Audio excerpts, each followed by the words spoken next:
Hi Scorpio, welcome back to the Astrology 33 channel. This is your February 2023 tarot reading. Thank you to those of you who liked, viewed, shared, and subscribed to the channel. I appreciate all of that. For those of you new to the channel, as far as what we have in front of us, it's a Celtic cross spread as always, and also pulled the 4 agreements, wisdom, oracle, and Mudra card for you guys. We're actually going to start the reading off my roll notes astrology eyes we have in front of us to get an idea of where you folks should be as far as that goes. Alright, so we have 4, and 4th house energy for you guys is actually Aquarius, and of course we'll be in Aquarius season for the first few weeks of February, so it makes sense to see that come up. And generally speaking, 4th house relates to your home, your roots, and your family. We also have, in Aquarius, we have Saturn that's been there for quite some time. Like I said, the Sun will be in there for the first few weeks of February, and Mercury will be in there for a bit too. Think around maybe the middle of the month, I believe. Speaking of Mercury, we have Mercury here as well, and pretty much just wrapping up that Mercury retrograde cycle in Capricorn. That's going to be in post-shadow for a bit into February before it's fully clear. But of course, given that Capricorn's your 3rd house communication, that could be a focus there. And then as it shifts into your 4th house, that might focus more to your family and home environment. And we have Gemini. So Gemini energy for you guys is 8th house, which points to death, rebirth, intimacy, investments. And we had Mars retrograde there for quite some time. It's in direct motion now, but it still has to clear its own shadow as well. And it's going to be in Gemini for the rest of February as well. So yeah, could be a focus in that area of life for you guys too. All right, so with all that out of the way, we'll get started with the main spread. In the main situation position, we have the Hierophant, and then challenging that, we have the Emperor. So Taurus energy here, Aries energy here. Now, what I'm feeling with this is that it could just be saying for a while you might have been staying in more of a receptive mode, maybe trusting a little bit more in spirit, right? But now you might feel this urge coming up within you to actually take more action on something. Like, okay, I sat back in a more receptive mood for a while. Now I feel like I'm ready to take action on something. And that could just be due to what we were just talking about, the fact that you had Mars retrograde for a long time, and now it's moving direct, so you could be feeling that effect a little bit more than most. But yeah, that's what I see there. So for this to be coming up as a challenge, though, it could just be saying that you might need to be a bit measured with that, right? So it could just be more of trying to strike a balance between the two, right? Knowing when to take action and when to be in a more receptive mode. All right, in the foundation position, we have the 6 of Wands. So Leo energy here, which could be pointing to you guys at potentially getting some success around your career. You might even notice that more prominently when we have the full moon in Leo in February. But yeah, could just be saying that you might have even had some success staying in that more receptive mode, right? But again, I feel like there could be a little bit of a shift for you guys now where you're feeling like, yes, you might have had this success, but you might want to be a little bit more hands-on this month.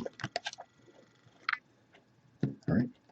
Past position, we have the Strength card. So yeah, another indicator here, more Leo energy. Could just be saying that you might have decided, right? If we want to look at the line as representing ego or just like your more base level reactions to things, right? You might have been holding back on those for a while. And I feel like there might have been a reading that revolved around that too, where you were figuring out how to manage your energy in a way within your work environment that would have been beneficial for you. So it could just be related to that. That was probably months ago, but it's sticking in my head for some reason. All right, in the present position, we have the 9 of Wands. So this is Sagittarius energy here, and so seeing this come into the picture could be explaining why, right? So that, and also the card that I see in the position of your influence in the situation.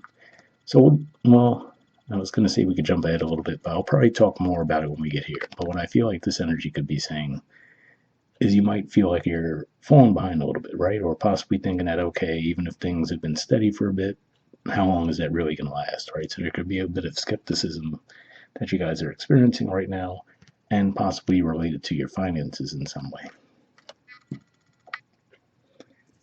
All right, in the near future position, we have the Ace of Swords. So the good thing with that is it looks like you will be getting some clarity on how to move forward around the situation. So yeah, I mean, like I said, there's been a lot going on.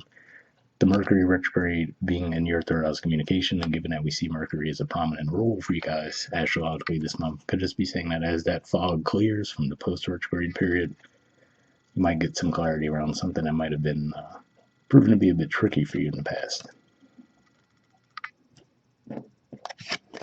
All right, in the position of your influence in the situation, we have Seven of Pentacles. So now I could tie this into what I was thinking with that Nine of Wands, given that that points to finances and we see the Pentacles here. Super generic example, right? Maybe you got to a point at your job where maybe you were saying, let's just say $70,000 since there's seven pentacles there, right? Maybe for a while, that's $70,000 was good. But now, as you know, the price of everything seems to be going up like crazy all around the world. So now what $70,000 used to get you before isn't what it gets you now, right? So you could feel like, okay, well, yeah, 70,000 was fine for me at one point, but now I feel like I'm falling behind having 70,000 because everything around me is getting more expensive, right? So it could just be as simple as that, and that could be what has you wanting to be a bit more action oriented, right? Where like, okay, sitting back and staying in this mode for a while was fine, but now I feel like I need to take action because I feel like I'm falling behind. Plenty of different ways that could be playing out, but that was the first one that came to mind there, and hopefully that gave some context to the energy I'm seeing there. All right, in the environment position, we have the Three of Pentacles. So what this could be calling for, Capricorn energy, again, pointing to your third house communication, could just be saying the key might be to possibly collaborate with someone, or maybe even talk to someone who has a lot of knowledge in the position that you've been in, right? Given that Capricorn energy could point to elders as well. So maybe you speak with someone who's been in a similar situation financially, right? And ask them how they navigated through the situation. Could just be as simple as that. Or just outright collaborating with someone to stretch your resources a little bit further. All right. In the hopes or fears position, we have the Hanged Man. So I'm going to assume this is hope for the majority of you, where you were hoping to figure out the best way forward, right? Because like we said, the Hierophant and Emperor energies, see them in the main situation and challenge, there's definitely a clash of energies there, right? Mars versus Venus energy. So you could have just been hoping for a little bit of time to figure out, okay, what is the best way forward for me, right? With that Nine of Wands, there could definitely be a little bit of uncertainty there. Good thing is, like we said, we see you come out of that toward the Ace of Swords in the near future, so it probably won't last that long. All right, and in the outcome position, we have the Ten of Cups. So this is actually Pisces energy here. So for some of you, this could be pointing to a timeline, saying that as we move through Pisces season toward the end of February and March, you might be feeling a lot better about the situation. But yeah, this could just point to happiness and fulfillment in general. So, like I said, some of this could really just be all of the heavy astrological energies starting to lift a little bit. That has you seeing things from a brighter perspective as we get later into the month. All right, and at the bottom of the deck, we have the Nine of Swords. So yeah, this could be another indicator of Gemini energy here, just like we got in your dice, saying that the Mars retrograde, being that it was in your 8th house, which is the house you guys naturally rule, could have really just been wearing on you, right? Where maybe you wanted to take action around a lot of things, but didn't feel sure, or felt like you couldn't for a while. So I feel like the energies could be clearing up for you guys, but that could have been what had you in the position to begin with. All right, moving on to your Four Agreements card, we have be impeccable with your word, and it says realize the power of your word.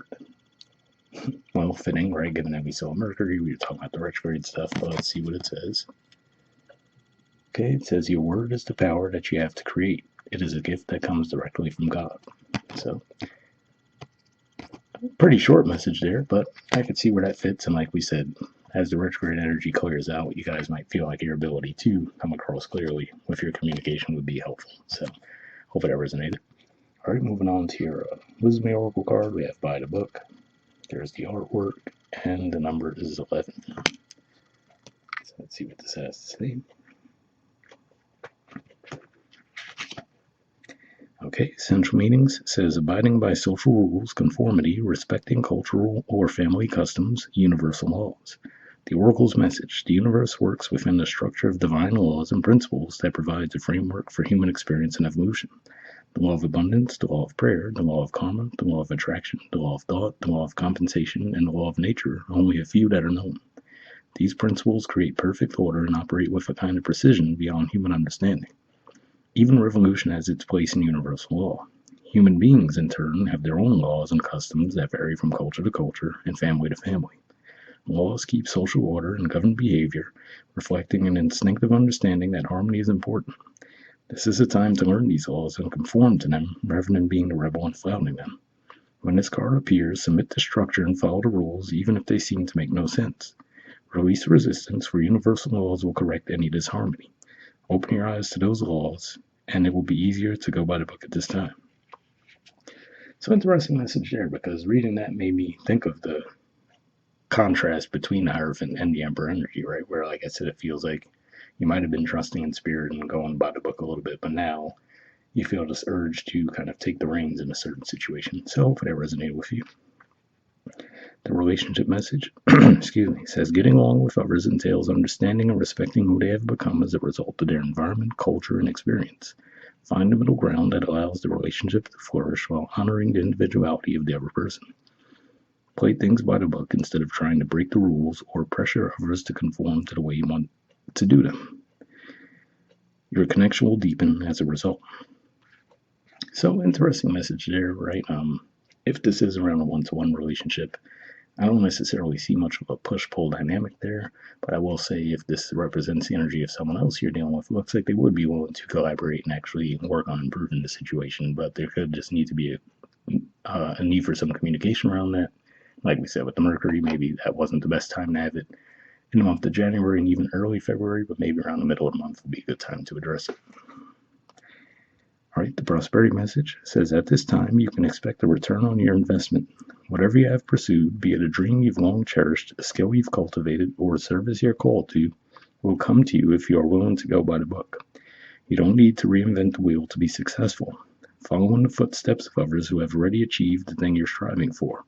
You can learn a lot by observing the structures that are already working. Your creative projects and commitment to prosperity are in alignment with the needs of the world, but impatience may tempt you to cut corners to get there more quickly.